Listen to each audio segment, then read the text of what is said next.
आदर्श credit cooperative society के जितने भी मेंबर्स हैं, इन्वेस्टर्स हैं, उन सबको मेरा नमस्कार। साथियों, एक लेटर आज लिक्विडेटर का प्राप्त हुआ है जो 7 अप्रैल 2023 का है और ये लेटर आदर्श क्रेडिट कोऑपरेटिव सोसाइटी के अहमदाबाद के एड्रेस पे उनको लिखा गया है। और इस लेटर में लिक्विडेटर ने अब तक का जो स्टेटस है उसके बारे में बताया है और मुख्य रूप से 2 बातें कही गई है।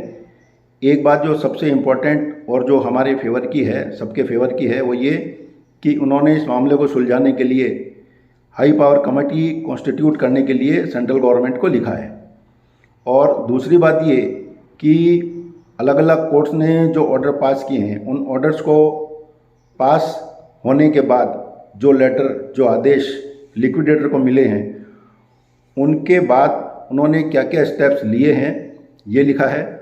और अलग अलग कोर्ट्स में, चाहे वो ईडी का कोर्ट हो, चाहे एनसीएलटी का कोर्ट हो, या इनकम टैक्स डिपार्टमेंट ने जो एक्शन लिया है उसके बारे में क्या एक्शन लेना है उसकी बात हो, लिक्विडेटर ने क्या क्या स्टेप्स लिए हैं इसके बारे में उन्होंने खुलासा किया है। तो ये लेटर चूँकि इंग्लिश में है, कुछ लोगों ने ये लिखा है कि इंग्लिश में है इसलिए हमारे समझ में नहीं आता, तो इसको हिंदी में ट्रांसलेट करके अगर बताया जाए तो उनकी सुविधा के लिए मैं इस लेटर को हिंदी में अपनी भाषा में आपको समझाने के लिए बता देता हूँ।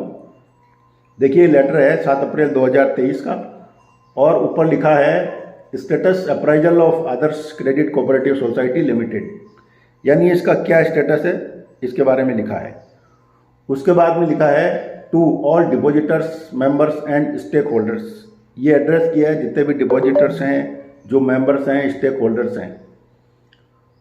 उसके बाद जो फर्स्ट पैरा है उसमें लिखा है you are all aware of the fact that Adarsh credit cooperative society limited Ahmedabad is placed under liquidation by the Central Registrar and Additional Secretary Ministry of Corporate Affairs, and I am appointed as a liquidator, white order dated so and so। First पैरे में लिखा है कि आदर्श credit cooperative society liquidation में जा चुकी है और मुझे उसमें फला फला ऑर्डर के तहत एक लिक्विडेटर अपॉइंट किया है। उसके बाद जो दूसरा पैरा है उसमें लिखा है Adarsh credit cooperative society limited liquidation order were issued based on the inquiry report of Special Fraud Investigation Organization यानी SFIO, ministry of corporate affairs, यानी आदर्श क्रेडिट कोऑपरेटिव सोसाइटी का जो लिक्विडेशन हुआ है वो SFIO की रिपोर्ट, ईडी की रिपोर्ट और PMLA यानी prevention of money laundering act के तहत income tax department, special operation group NCLT, CID crime, deputy collector and SDM Gandhinagar, इन लोगों की रिपोर्ट के बेसिस पे ये लिक्विडेशन हुआ है। The respective agencies like ED, IT and NCLT has passed orders to attach all the assets, properties including bank account of Adarsh credit cooperative society. यानी ये जो सारी एजेंसीज हैं, इन्होंने आदर्श क्रेडिट कोऑपरेटिव सोसाइटीज़ की जो प्रॉपर्टीज़ हैं उनको अटैच कर रखा है। And shell companies created by the Mukesh Modi and their relative, और उसके अलावा जो शेल कंपनीज हैं उनकी भी प्रॉपर्टी को जो मुकेश मोदी ने बनाई थी अटैच कर रखा है। इसलिए the liquidation proceeding is stalled थ्वाट on account of attachment of asset. और ये सारे अटैचमेंट होने की वजह से जो लिक्विडेशन की कार्रवाई है वो बिल्कुल ठप पड़ी हुई है। इसके बाद तीसरे पैरे में लिखा है in view of the above I had propose to government of India. ये सबसे महत्वपूर्ण है साथियों, जो तीसरे पैरे में इस लेटर में लिखा है in view of the above I had propose government of India ministry of corporation to constitute high empower group so as to clear the deadlock. मैंने मिनिस्ट्री ऑफ कॉर्पोरेशन डिपार्टमेंट को, जो गवर्नमेंट ऑफ इंडिया की है, उनको एक high power committee constitute करने के लिए लिखा है ताकि ये जो डेडलॉक आ गया है उस डेडलॉक को दूर किया जा सके। Accordingly series of meetings held before the government of India with ministry of corporation, और इसलिए government of India ministry of corporation के साथ बहुत सारी मीटिंग्स हुई हैं and all concern authorities and accordingly among other measures, और दूसरी जो कंसर्निंग अथॉरिटीज है उनके साथ भी हमारी मीटिंग हो चुकी है। We have preferred appeal before PMLA tribunal, जो ईडी ने प्रॉपर्टी अटैच की है उसकी अपील उन्होंने कर रखी है ट्रिब्यूनल में, to release the assets seized by the ED and preliminary hearing has taken place. उसकी प्रिलिमिनरी हियरिंग हो चुकी है जो अपील इन्होंने फाइल की है। In case of income tax demand notice, जो इनकम टैक्स डिपार्टमेंट ने नोटिस दिया है 3018 करोड़ का, उसमें इन्होंने लिखा है we have preferred to appeal before the income tax commissioner. उसके खिलाफ इनकम टैक्स कमिश्नर में अपील की गई है and it is at admission stage. शुरुआत की जो स्टेज है उस पर ये केस चल रहा है as regard the NCLT case. और जो NCLT में केस चल रहा है, liquidator is joint as pro forma party and we have prayed to disgorge the properties in favour of liquidator. NCLT की जो कार्रवाई है उसमें भी एक पार्टी के तौर पर इन्होंने अपीयरेंस दी है और ये रिक्वेस्ट की है कि प्रॉपर्टी लिक्विडेटर के फेवर में दी जाए। Recently on dated 20 March 2023 I have received intimation from interim resolution professional which is appointed by the NCLT Chandigarh. इस NCLT में चंडीगढ़ की जो NCLT कोर्ट है उसके द्वारा जो इंटरिम रिजोल्यूशन प्रोफेशनल अपॉइंट किया जाता है इस मामले को सुलझाने के लिए, उसकी तरफ से एक लेटर इनको मिला है और ये लेटर इनको सर्व नहीं हुआ है। आगे लिखा है this order is not serve to liquidator though parties are aware that liquidator is appointed for winding up process of Aditya credit cooperative society. We are in the process of filing appeal before the principal bench NCLT at Delhi. इस order की जो इनको appoint किया गया है, NCLT का जो order pass हुआ है, इसकी अपील ये करने जा रहे हैं नई दिल्ली में जो NCLT का कोर्ट है। ये आगे इसमें लिखा है the various honourable high courts of Jodhpur, Jaipur, Madhya Pradesh, Chhattisgarh, Telangana etcetera has passed around more than 150 orders.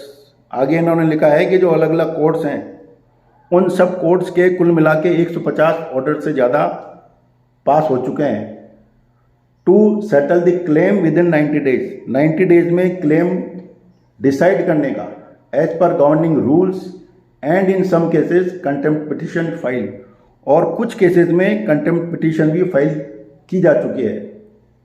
But we want to inform all the depositors that in absence of any asset we are not in a position to settle any claim and adhere time limit. We have filed appropriate reply before the respective honourable court. लेकिन चूंकि asset हमारे पास नहीं है इसलिए हम इस मामले को सेटल नहीं कर पा रहे हैं और अकॉर्डिंगली हमने ऐसा रिप्लाई जो भी कंसर्निंग हाई कोर्ट्स हैं उनको दिया है। In view of the above you all well appreciate that liquidator is making all efforts so as to release the assets attached by the various law enforcing agency। इसलिए इन्होंने लिखा है कि liquidator की तरफ से सारे प्रयास किए जा रहे हैं ताकि जो भी प्रॉपर्टी अटैच की हुई है उनको रिलीज की जाए। Government of India ministry of corporation is also regularly monitoring the status. Government of India भी रेगुलर बेसिस को इसको मॉनिटर कर रही है, इसको वॉच कर रही है। So to disclose the asset so that the actual liquidation process is initiated to settle the claim before depositors, ताकि डिपॉजिटर्स का जो क्लेम है उसको सेटल किया जा सके। Meanwhile we are receiving the claims from the depositors and registering the same in chronological orders. और liquidator के पास अभी तक बहुत सारे क्लेम आ रहे हैं और वो एक अल्फाबेटिकल मैनर में उनको अरेंज कर रहे हैं। We have also operationalise liquidator helpline and mail as a part of communication. इन लोगों ने एक मेल और हेल्पलाइन भी बना रखी है। You are well aware that liquidator does not have any means to operate full flashed office. Liquidator ने अपनी मजबूरी उसके बाद बताई है कि उनके पास इतना पैसा नहीं है कि फुल फ्लैश ऑफिस चला सके। As well as the asset bank account are freeze, क्योंकि बैंक अकाउंट भी आदित्य क्रेडिट सोसाइटी का फ्रीज किया हुआ। I am also receiving number of phone calls daily which is practically not possible for me to respond. उन्होंने ये भी लिखा है कि बहुत सारे फ़ोन आते हैं जो प्रैक्टिकली वो अटेंड कर सकें, ये उनके लिए पॉसिबल नहीं है। उसके बाद लिखा है I felt that status of Aditya credit cooperative society limited should be apprised to all depositors who are in distress. Myself and Central Registrar is making all efforts to get the assets released so that liquidation process is started. Meanwhile, kindly bear with us in view of the circumstances beyond our control. Last में उन्होंने जो 2-3 लाइनें लिखी है उसमें उन्होंने आदर्श credit cooperative society के लिए लिखा है कि उनको जितने भी डिपॉजिटर्स हैं उनको ये सारी बातें बतानी चाहिए कि क्या क्या प्रॉब्लम्स आ रही हैं लिक्विडेटर के पास में, और उनकी तरफ से जितने भी प्रयास हैं वो प्रयास किए जा रहे हैं। इसलिए इन सारी सिचुएशन को देखते हुए उन्होंने ये लास्ट में ये रिक्वेस्ट की है कि हमारे साथ आप इस प्रॉब्लम को समझिए, हमारे साथ थोड़ी सी जो भी स्थिति है उस स्थिति को ध्यान में रखते हुए इस सिचुएशन को बियर कीजिए, सहन कीजिए, क्योंकि ये ऐसी सिचुएशन है जो बियॉन्ड हमारे कंट्रोल है। तो साथियों, ये लेटर एक आशा की किरण है उन सब लोगों के लिए, सारे इन्वेस्टर्स के लिए जो अभी तक ये सोच के बार बार लिक्विडेटर को मेल करते थे या वहाँ जाते थे। हमारे बहुत से साथियों ने प्रयास किए कि उनसे बातचीत हो।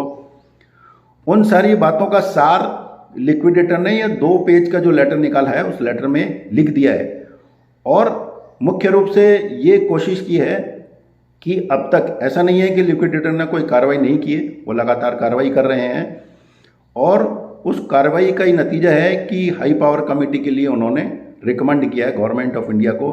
तो हमको ये उम्मीद करनी चाहिए कि इस मामले में शीघ्र ही कुछ सकारात्मक परिणाम हमको देखने को मिलेंगे, और इस लेटर के बाद कम से कम बार बार हम लोगों को भी नाहक लिक्विडेटर को ये फ़ोन करके नहीं पूछना चाहिए कि मैटर कब तक सुलझ जाएगा।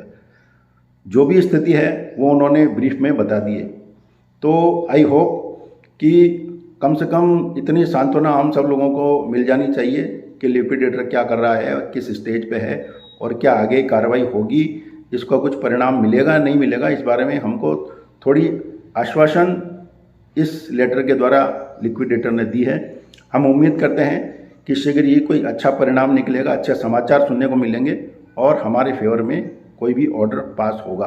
आज के लिए इतना ही, धन्यवाद।